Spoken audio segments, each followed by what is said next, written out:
And tonight's big story is about gun violence. We are on track to have the most shooting deaths ever recorded in Portland's history. And you might remember we dedicated an entire show, an entire half hour to this topic a few months ago.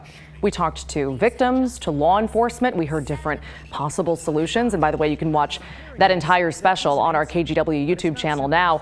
Well, since then, I know we don't have to tell you, things have gotten worse. The Portland Police Bureau is understaffed, city leadership is struggling to find solutions, and community support has frankly never been lower. All of that despite the fact that the FBI stepped in to help. That happened over the summer. We covered it at the time. So are the feds making a difference? Here's Kristen Severance. All we heard was bang, bang, bang. People are not safe around here anymore. Gun violence in Portland is not slowing down. But it sounded like at least 10 just really quick, like, and then nothing, and then a car speeding off. This shooting is just one of more than 900 shootings in Portland this year. He was inside less than a minute when his life was ended by a bullet. Police say gang-related shootings are happening nearly every weekend in Portland, sometimes with innocent people getting caught in the crossfire. It tears my heart up. Portland's supposed to be weird, right? That's its reputation. It's not supposed to be dangerous. And right now it's dangerous. Kieran Ramsey is the FBI's special agent in charge in Oregon. There were a lot of headlines April, May, even June of this year. FBI helping, the gun violence problem in Portland. Haven't heard a ton from you over these, 3-4 months. How has it been going? It's been very active. In fact, you're probably not going to hear a lot of things out there because a lot of the work that we do is behind the scenes. We really have a narrow focus, if you will. The FBI has an agent respond to any shooting in Portland with a suspected gang tie. It's all part of the mission of the Metro Safe Streets Task Force created in the spring. To identify those individuals, maybe they're gang members, maybe they're not, but that have been involved in shootings. And I'm not just talking one shooting, I'm talking 2, 3, 4, 5 shootings. Ramsey said they use something called the enterprise theory of investigation to get the worst offenders off the streets. Where we try and connect one individual to another, and oftentimes that connection in this context involves guns and shootings, and trying to make sure that we identify these folks that are just repeatedly involved in shootings on the streets of Portland. The most recent example is the arrest of 23-year-old twin brothers from Gresham, Thomas Edward Green and Edward Charles Green. According to court documents, the brothers are members of the Unthank Park Hustlers, a local Bloods gang set. Both are facing federal charges after illegally buying 82 guns linked to at least 10 shootings in Portland.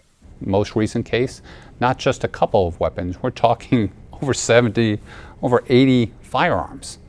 And then they're taking those as commodities, they're selling them, they're trading them, and again, we have this huge problem of availability of weapons in the hands of people that are absolutely willing to use them at any given moment. Ramsey said the biggest challenge in trying to stop gun violence from a federal perspective in Portland is, number one, the prevalence of guns on the street, and number two, the unwillingness of witnesses to come forward to help catch the people responsible for the gun violence. And no one is willing to talk with the police.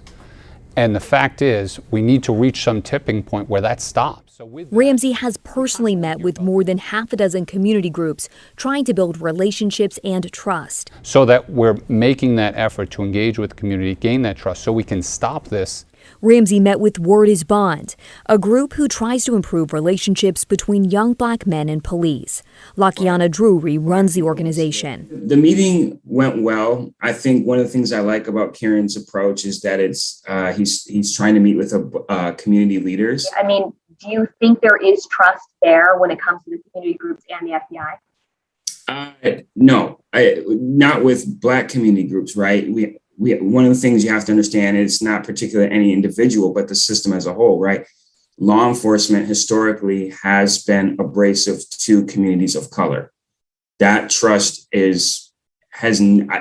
would say it's never been there, and it's improved, but there's still a long way to go. So you've met with all of those groups. Is it working? Do they trust you? You know, trust is not built in a day. It takes time. But Portland doesn't have time to waste.